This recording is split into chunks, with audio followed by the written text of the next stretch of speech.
বরফ মানে পাহাড়, এই ধারণাই এতদিন ছিল সাধারণ মানুষের মনে।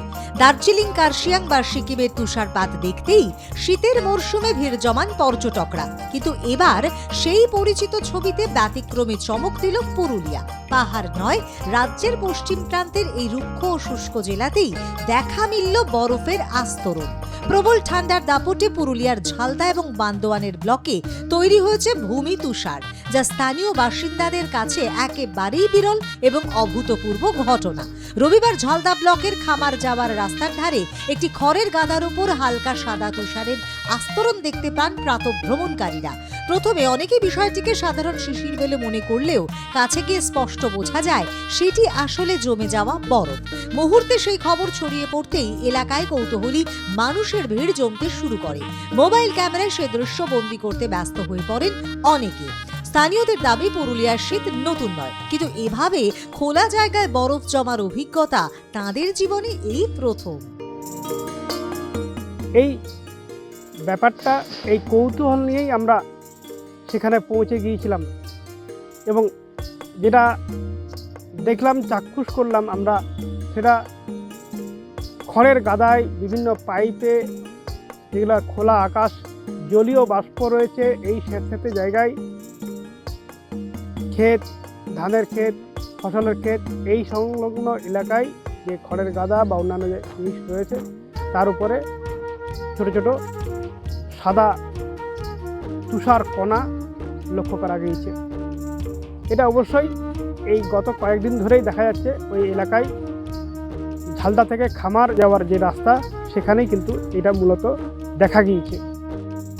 আসলে 2025 সালের শেষ সপ্তাহ থেকেই রাজ্যের পশ্চিমের জেলাগুলিতে জাঁকিয়ে ঠান্ডা পড়েছে। নতুন বছরের দ্বিতীয় সপ্তাহেও সেই শীতের দাপট কমেনি। পুরুলিয়া এবং বাঁকুড়া জেলায় ঠান্ডায় কার্যত জুবুথুবু জনজীবন। সকাল সন্ধে কনকনে হাওয়া, কুয়াশা আর হাড় কাঁপানো শীতে স্বাভাবিক জীবনযাত্রা ব্যাহত হচ্ছে। বাঁকুড়া জেলায় সর্বনিম্ন তাপমাত্রা যেখানে গড়ে প্রায় 7 ডিগ্রি সেলসিয়াস, সেখানে পুরুলিয়া জেলায় তাপমাত্রার পারদ আরও নিচে নেমে 5 থেকে 6 ডিগ্রি সেলসিয়াসের আশেপাশে ঘোরাফেরা করছে। অনেক গ্রামাঞ্চলে ভোরের দিকে ঠান্ডার তীব্রতা আরো বেশি অনুভূত হচ্ছে। পুরুলিয়াতে রেকর্ড পরিলক্ষিত হয়েছে তাপমাত্রা, যেখানে তাপমাত্রা সর্বনিম্ন 6 ডিগ্রি, 5.5 ডিগ্রি, কখনো কখনো 5 ডিগ্রিতেও নেমে গিয়েছে তাপমাত্রা। স্বাভাবিকভাবেই জুবুথুবু পুরুলিয়ার এই ধরনের ঘটনা অনেকটাই সত্যতা বলে স্থানীয়দের কাছে ধারণা তৈরি হয়েছে। গোটা ব্যাপারটা নিয়ে কিন্তু অবশ্যই ভূতত্ত্ববিদ যারা রয়েছেন, যারা সংশ্লিষ্ট বিষয় নিয়ে কাজকর্ম করছেন, তারাও কিন্তু পরিষ্কার যে এটি তুষারপাত নয়, এটি ভৌগোলিক একটা পরিস্থিতি, যেটা জলীয় বাষ্প থেকে, স্থানীয় জলীয় বাষ্প থেকে এই তাপমাত্রা। আকাশ যখন পরিষ্কার হয়, বলে রাখা ভালো, পুরুলিয়ায় এই কয়েকদিনে আমরা দেখেছি যে নীল আকাশ, পরিষ্কার আকাশ, একেবারে ঝকঝকে রোদ, এর মধ্যেই এইরকম পরিস্থিতি দেখা গিয়েছে। এইরকম পরিস্থিতিতেই এই সমস্ত বরফ কণা তৈরি হয় জলীয় বাষ্পর উপরে। এটা স্বীকার করেছেন পরিবেশবিদরা, ভূতত্ত্ববিদরা এবং সংশ্লিষ্ট বৈজ্ঞানিকরা। বিশেষ করে পুরুলিয়ার বান্দোয়ান এবং ঝালদা ব্লকের পাহাড়ি এবং পাথুর এলাকায় পরিস্থিতি আরও কঠোর। সূত্রের খবর, এই সমস্ত এলাকায় মাঝে মধ্যেই সর্বনিম্ন তাপমাত্রা হিমাঙ্কের কাছাকাছি পৌঁছে যাচ্ছে। 10ই জানুয়ারি শনিবার সকালে বান্দোয়ান ব্লকের পাহাড় এবং জঙ্গল ঘেরা ডাঙ্গা এলাকায় প্রথম মাটির ওপর হালকা তুষারের আস্তরণ দেখতে পান স্থানীয়রা। সেই ঘটনার রেশ কাটতে না কাটতেই পরের দিন রবিবার ঝালদায় খড়ের গাদার ওপর জমে থাকা বরফ নজরে আসে। একের পর এক এমন ঘটনায় স্বাভাবিকভাবেই চমকে উঠেছেন এলাকার মানুষ। স্থানীয় বাসিন্দারা বলেন, সকালে হাঁটতে বেরিয়েই দেখি খড়ের ওপর সাদা সাদা আস্তরণ জমে আছে। প্রথমে ভেবেছিলাম শিশির, কিন্তু কাছে গিয়ে হাত দিয়ে তুলে দেখি ওগুলো বরফ। তাদের মতে এমন দৃশ্য আগে কখনো দেখেননি তারা। हम लोग 25 दिन के इस तरह इस बार आज सुबह को जैसे निकला, कुछ दूर जाने के बाद देखे यहाँ पर पुआल जिसको बोलते हैं, बिचाली जिसको बोला जाता है, उसके ऊपर सफ़ेद चादर जैसा बिछा हुआ है हम लोग आके देखे सामने से, तो देखे बर्फ का टुकड़ा जैसा, हाथ में लिए देखे बर्फ।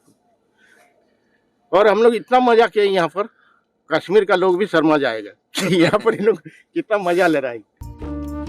বিশেষজ্ঞদের মতে আবহাওয়া যদি এমনই শুষ্ক এবং মেঘমুক্ত থাকে তাহলে আগামী কয়েকদিনেও পুরুলিয়ার উঁচু এবং পাহাড়ি এলাকায় ভূমি তুষারের সম্ভাবনা উড়িয়ে দেওয়া যাচ্ছে না। যদিও এই বরফ স্থায়ী নয়, সূর্য ওঠার সঙ্গে সঙ্গেই তা গলে যায়। তবু পশ্চিমবঙ্গের সমতল জেলার জন্য এমন দৃশ্য নিঃসন্দেহে নজর কাড়া এবং ব্যতিক্রমী। শীতের এই অস্বাভাবিক রূপ পুরুলিয়ায় মানুষের মনে যেমন বিস্ময় তৈরি করেছে, তেমনি প্রাকৃতিক খামখেয়ালিপনায় আরও এক অনন্য উদাহরণ হয়ে রইল এই ভূমি তুষারের ঘটনা।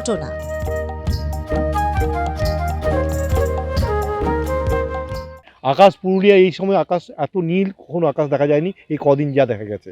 অর্থাৎ কি ধূলিমুক্ত আকাশ, নির্মল আকাশ। বাতাসে যদি জলীয় বাষ্পের পরিমাণ কম হয় তাহলে কী হবে, ভূপৃষ্ঠে যে তাপমাত্রা কিছু কিছু ক্ষেত্রে হিমাঙ্কের নিচে, শিশিরাঙ্কের নিচে চলে এসেছিলো। যে জলীয় বাষ্পগুলো ভূপৃষ্ঠের কাছাকাছি রয়েছে তার খড়ের গাদা বা লোহার পাইপ, জলের পাইপ, সেগুলোর গায়ে জলীয় বাষ্পগুলো জমা হয়ে সেগুলো ছোটো ছোটো তুষার কণায় পরিণত হয়েছে। এগুলো কিন্তু তুষার কণা, এটা তুষারপাত নয়। ওই জলটা জমিয়ে, জলীয় বাষ্পটা জমে তুষার কণায় পরিণত হয়েছে। এই ঘটনা ঘটে থাকে, বিগত দিনেও ঘটেছে, আগামী দিনেও ঘটবে।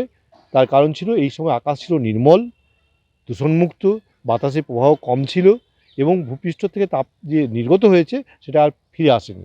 এই ভরা মরশুমে অবশ্যই এই শীতে পর্যটকদের এই ঘটনাগুলো আরও আকর্ষিত করবে বলে ধারণা স্থানীয় বাসিন্দাদের। তবে যেটা উল্লেখ করতে হয়, পুরুলিয়ায় ঠান্ডা আমরা এর আগেও দেখেছি এবং যথেষ্টই তাপমাত্রা নিচে নেমে গিয়ে 5 ডিগ্রি 4 ডিগ্রিতেও নেমে গিয়েছে। যেখানে আমরা দেখেছি জুবুথুবু পুরুলিয়া, সেখানে এই ধরনের ঘটনা ঘটায় অবশ্যই আলোড়ন পড়েছে বিভিন্ন ক্ষেত্রে। পুরুলিয়া থেকে গৌতম প্রামাণিক, আর প্লাস নিউজ।